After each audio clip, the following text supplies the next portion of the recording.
Singapore is no stranger to hosting important political meetings. The presidents of China and Taiwan in 2015, the Trump-Kim summit in 2018. But the Shangri-La Dialogue is more than just a one-off. Singapore has been home to Asia's premier defense summit for more than 2 decades, a gathering of senior officials that usually includes top political leaders. And it all happens right there.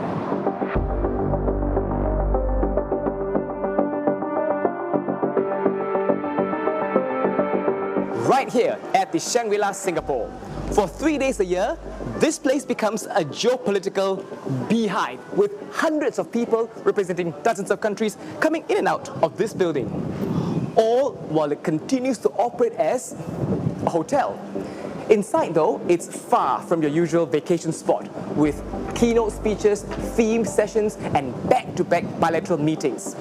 Some of the action takes place here in the hotel lobby, but the highly secure heart of it all is down that way, around the ballroom.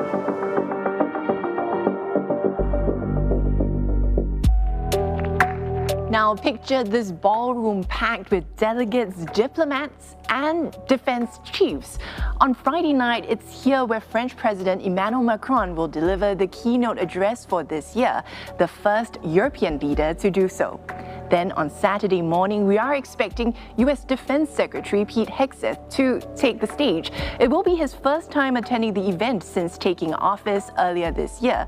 Now, you may remember him for sharing some pretty detailed military plans on Signal Chat, but he's also spoken about US defense policy and deterring China in the Indo-Pacific. Past US defense chiefs have talked about the American vision of security in the Asia-Pacific region, touching on tough issues such as the disputed South China Sea and the status of Taiwan, often criticizing China itself without actually naming it.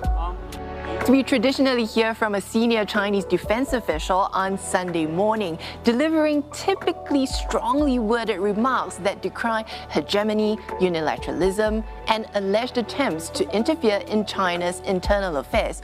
All this often viewed as a thinly veiled swipe at the US.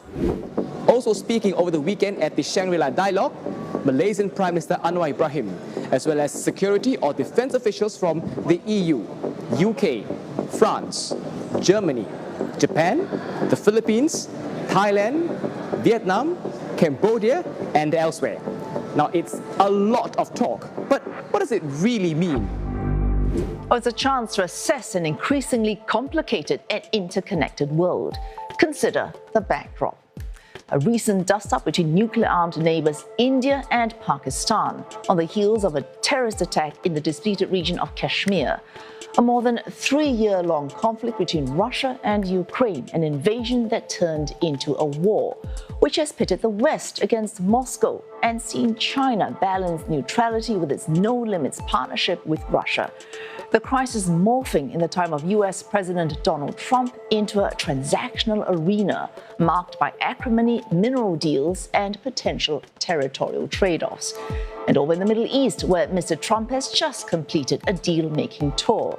The war in Gaza has kept the region on edge for nearly 2 years as Israel's military goes after the Palestinian group Hamas. It's a conflict that has seen battles break out in neighboring Lebanon, flare-ups between Israel and Iran, assaults on Israel by Iran-backed Houthi rebels in Yemen, who are also attacking Red Sea shipping lanes. And then overarching questions too about the very future of Gaza and its people. And here in Southeast Asia, a civil war grinds on in Myanmar, where the population, including various ethnic armed groups, is fighting the military. It's been a nagging issue for the ASEAN bloc, but has also roped in China due to border tensions and concerns about criminal activity. If that's not complex enough, trade has become an even hotter geopolitical issue, with the Trump administration slapping tariffs on nations all around the world, hitting China the hardest. Exports and imports are not just economic issues, but a security matter as well, threatening to raise the cost of living for households just about everywhere. All as the US, China, and other players race to stay ahead on tech, with restrictions imposed on chips needed for everything from electric vehicles to advanced AI. Now, decades of globalization have given way to a new era of strategic nationalism, where some days it's the US versus China, or the US versus Canada, or the EU. Norms and protocols shifting, the predictable becoming more and more unpredictable. Okay, so plenty to take in. A tense and challenging setting for this Shangri-La Dialogue. We should also mention there'll be discussions here about maritime security and sovereignty, cyber security, protecting the integrity of crucial undersea cables, and then the present and future status and control of space. The Shangri-La Dialogue provides an opportunity to talk about all of that and more. The speeches, the panels, the questions from the audience, the bilateral meetings, the surprise guests. It's a forum aimed at taking the temperature of the here and now. Tying what happens in the world to Asia and highlighting the crucial role Asia plays in the world. The global and regional powers, the spheres of influence and the rivalries, the impact of everything from trade and arms sales to tech and history. It's all part of the agenda at the IISS Shangri-La Dialogue right here in Singapore. Stay with us on CNA as we unpack it all for you in the coming days.